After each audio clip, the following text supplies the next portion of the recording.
आस्था के महापर्व का आज तीसरा दिन है। आज शाम को डूबते हुए सूर्य को अर्घ्य दिया जाएगा।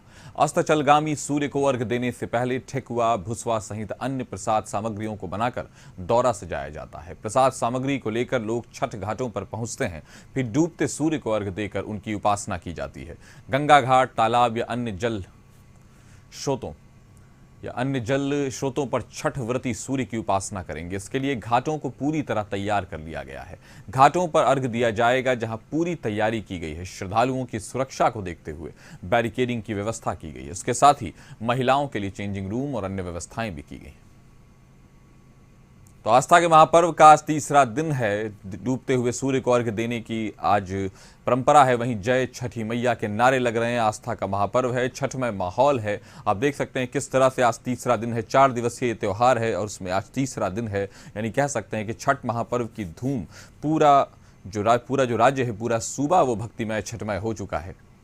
आप देख सकते हैं किस तरह से घाटों का पहले सरकार ने निरीक्षण किया, उसकी तैयारी करवाई, साफ सफाई का, सुरक्षा का, चेंजिंग रूम का, मेडिकल जो इश्यूज होते हैं उनका, हर तरह की तैयारी की गई। और उसके बाद घाट पर लोगों को पूजा करने के लिए फिर आना था। उनके वो श्रद्धा का मामला होता है। छठ खुद आस्था का महापर्व है। आप देख सकते हैं किस तरह की तस्वीरें उभर कर सामने आ रही हैं।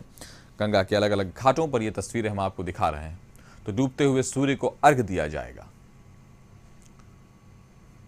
तो आस्था के महापर्व का आज तीसरा दिन है।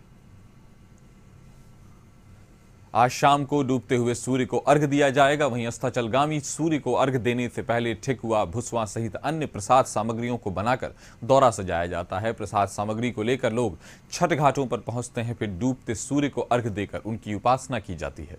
गंगा घाट, तालाब या अन्य जल स्रोतों पर छठ व्रती सूर्य की उपासना करेंगे। इसके लिए घाटों को पूरी तरह तैयार कर लिया गया है। घाटों पर अर्घ्य दिया जाएगा, जहां पूरी तैयारी की गई है। श्रद्धालुओं की सुरक्षा को भी देखते हुए बैरिकेडिंग की व्यवस्था की गई है। इसके साथ ही महिलाओं के लिए चेंजिंग रूम और अन्य व्यवस्थाएं भी की गई हैं। तो आस्था के महापर्व का आज तीसरा दिन है। आज शाम में सूर्य को अर्घ्य दिया जाएगा। यह पहला अर्घ्य होगा। 4 दिवसीय छठ महापर्व का आज तीसरा दिन है। तो आस्था का महापर्व है, छठमय माहौल है, भक्तिमय माहौल है। आप देख सकते हैं किस तरह से। इस खबर पर ज्यादा जानकारी के साथ हमारे सहयोगी आशुतोष हमारे साथ जुड़ गए हैं। आशुतोष, आस्था का महापर्व छठ का आज तीसरा दिन, पहला अर्घ्य होगा आज शाम में, क्या कहेंगे आप?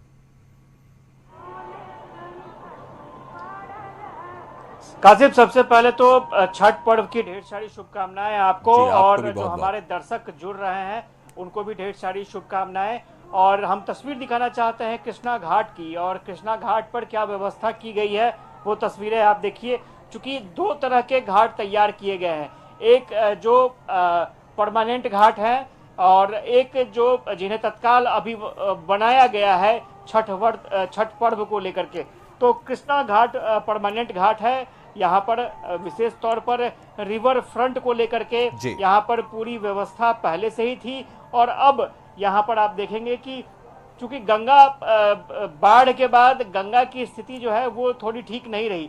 घाट से गंगा थोड़ी दूर जा चुकी हैं और ऐसी परिस्थिति में यहाँ पर जो घाट है जहाँ पर पानी की व्यवस्था है, यानी गंगा जहाँ तक पहुँच रही हैं वहाँ पर ये व्यवस्था की गई है। और यहाँ पर जो छठ व्रती हैं बेहतर तरीके से आ सकते हैं और अर्घ्य दे सकते हैं। आप देख सकते हैं एक छोटा बच्चा है, पानी का लेवल जो है वो ठीक ठाक है, वहाँ तक व्रती आ सकते हैं। और काफ़ी बड़ा एरिया है, यानी काफ़ी दूर तक व्रती अर्घ्य दे सकते हैं, कहीं कोई कठिनाई ना हो। लेकिन एक बैरिकेडिंग भी है। इस बैरिकेडिंग के बाहर जो व्रती को जाना बिल्कुल अलाउ नहीं होगा, क्योंकि इसके आगे दलदल की स्थिति रहेगी। और स्वाभाविक तौर पर 2 परिस्थितियां रहती हैं। एक तो अक्टूबर की बात करें, सितंबर अक्टूबर में गंगा का फ्लो बहुत ज़्यादा होता है, घाटों तक गंगा चली जाती हैं। लेकिन वहीं नवंबर में गंगा घाट से दूर चली जाती हैं। तो ये परिस्थितियां वही दर्शाती हैं। आप इसके आगे देखेंगे, कृष्णा घाट के आगे देखेंगे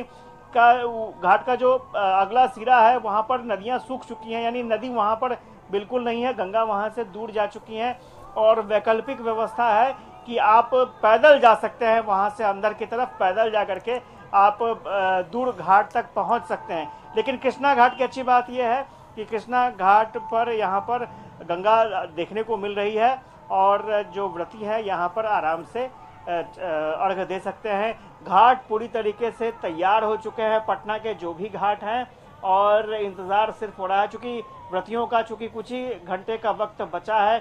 शाम के अर्घ को लेकर अभी प्रसाद बनाने का सिलसिला जारी होगा। और ये दूसरी तस्वीर हम दिखा रहे हैं कि किस तरह से मैनेज किया गया है घाटों को। चूंकि घाट तो बहुत बड़ा था, कृष्णा घाट बहुत बड़ा था, लेकिन गंगा का जल घाट से दूर जाने की वजह से इस तरह से दलदल की परिस्थिति बन गई है और उसको मैनेज किया जा रहा है। तो बैरिकेटिंग कर दी गई है, रेड कपड़े से आप देखेंगे कि बैरिकेड कर दिया गया है। इस साइड आपको आना अलाउ नहीं है और इस साइड आने से आप परहेज करें, ज़्यादा बेहतर रहेगा। दूसरी तरफ गंदगी भी है और दलदल की स्थिति है, इसलिए इसे रेड कपड़े से बैरिकेड कर दिया गया है। दूसरा कपड़ा आप देखेंगे येलो और वाइट कपड़ा है, जहां ग्रीन सिग्नल माना जा सकता है। और सब जगह आप देखिए, जहां से आप देखिएगा जो कंट्रोल रूम बना हुआ है, कंट्रोल रूम येलो कपड़ा से लगा है, यानी इस घाट पर लोग आकर के आसानी से अर्घ दे सकते हैं।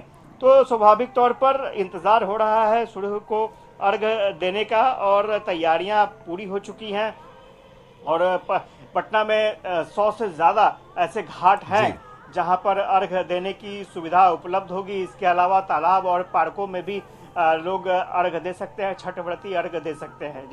जी, तो छठ व्रती के लिए और भी इंतजाम किए गए हैं। इस बार पहले गंगा के किनारे के अलावा पार्कों को भी इस बार अर्घ के लिए इस तरह से बनाया गया है कि ज्यादा से ज्यादा श्रद्धालु अपनी आस्था को पूरा कर पाए। हमारे साथ जुड़ने के लिए आशुतोष आपका शुक्रिया। खबर पर नजर बनाए रखें।